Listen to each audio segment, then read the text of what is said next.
ఎప్పుడు మొదలైందో తెలుపగల తేదీ ఏదో గుర్తించేందుకు వీలుందా? ప్రణయం ఎవరి హృదయంలో ఎప్పుడు ఉదయిస్తుందో గమనించే సమయం ఉంటుందా? ప్రేమంటే ఏమంటే చెప్పేసి మాటుంటే ఆ మాటకి తెలిసేనా ప్రేమంటే?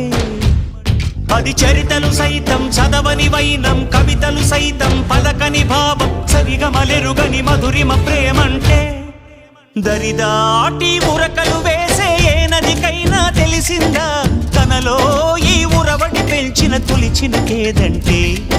సిరిపై రై ఎగిరే వరకు చేనుకు మాత్రం తెలిసిందా తనలో కనిపించే కళలకు తొలి పిలిపేదంటే?